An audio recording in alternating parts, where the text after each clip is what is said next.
Good morning, this is Joe Mosen for Success Progress. Thanks for stopping by. It's our goal to provide relevant, meaningful content to our user community.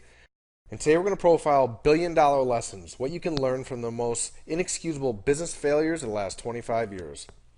Billion-dollar lessons is a must-read for any business owner that wants to sustain and grow the business. In a separate video summary, I profiled Good to Great by Jim Collins.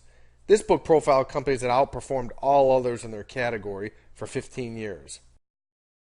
Billion-dollar lessons looks at the companies that have gone good to gone, or basically the opposite of good to great. In any endeavor, it is imperative to study the negatives as well as the positives to gain a true understanding of the subject. Example, in the mixed martial arts world, the UFC stuff, you see this all the time. You have the top strikers, boxers, kickboxers, what have you, that may be in the top 5% of their category, and they lose the fight in the first 2 minutes to a great jiu-jitsu fighter who was more well-rounded. This happens because the striker did not study the full game and his weaknesses. Billion-dollar lessons profiles horrific business mistakes that anyone can learn from. Why is this important to me? Simple. The methodology of studying inversion is critical to true understanding. Charlie Munger, the vice chairman of Berkshire Hathaway and Warren Buffett's partner, has one paramount saying, and that is, invert. Alfred P. Sloan was an excellent leader of General Motors in its heyday of the company. In a meeting, he asked a simple question regarding decision-making. Are there any opinions against this decision? Everybody said no, that they agreed with the decision to move forward. Mr. Sloan ended the meeting by saying, "Come back to me when you don't agree so we can truly understand the implications." Constructive conflict is a good thing when making decisions. In the book, there's a profile regarding the devil's advocate. In the Catholic Church, they have the devil's advocate, and the purpose is to make sure that the decisions made by the church are good for the church in the long run. The devil's advocate's job is to create constructive conflict to elicit debate. Debate's always a good thing and leads to better decisions. The Art of Losing Billions. Billion-dollar lessons is packed with great war stories on destructive strategies. In studying Good to Gone, I'll profile 3 types of growth strategies outlined in the book. I need to make a side note here. Be careful when investing in companies with white knight CEOs that are adamant on growth for growth's sake.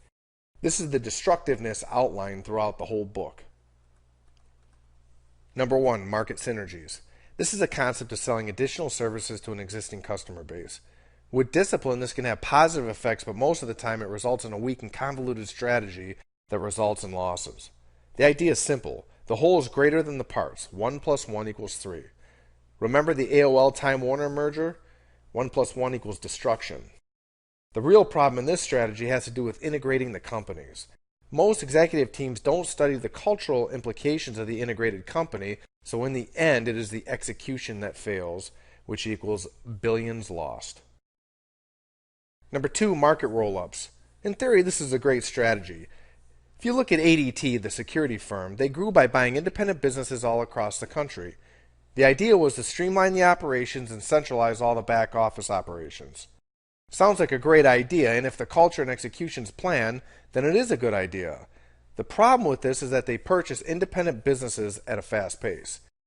If you've ever tried to manage an entrepreneurial person through corporate management, then you know this is like herding cats. Worse than that, trying it in mass with all different personality types. Most business owners go into business to be free of the corporate world and to do their own thing. With that premise, you see the issue. Again, this comes down to culture and execution. The two taken lightly results in failure. I've made this mistake on a really small scale in my own business and, of course, lost money. I read this book after that decision. Number 3, financial engineering. Gotta love aggressive CFOs, aka Enron. This is not to say that all companies that utilize these techniques end in fraud, but once an aggressive growth plan starts, then it's tough to stop it. A local Michigan example is good to profile here. A company called Lazon was actually doing a market roll-up as outlined in number 2. They were growing leaps and bounds and using their stock to buy independent businesses. The growth and debt were piling up, and since the stock was performing, everything was fine. Once the stock hiccuped and the house of cards fell. This ended in bankruptcy. I tell this story because, again, I invested in the stock and received everything but the kiss. Billion-dollar lessons read at the right time would have saved me tons of headache along with some greenbacks. Unfortunately, I can only change my future behavior because of this great book. The past is the past. You will get a lot out of the book, and I suggest you read it. I hope you found the short video summary useful. The key to any new idea is to work it into your daily routine until it becomes habit. Habits form in as little as 21 days. One thing you can take away from this book is to encourage constructive conflict. This technique will result in better decisions throughout your life and career. If you enjoyed the video, then please don't hesitate to pass it along, and if you want more details, click on the link below and purchase $1 Billion Lessons. Thanks for watching and have a great day.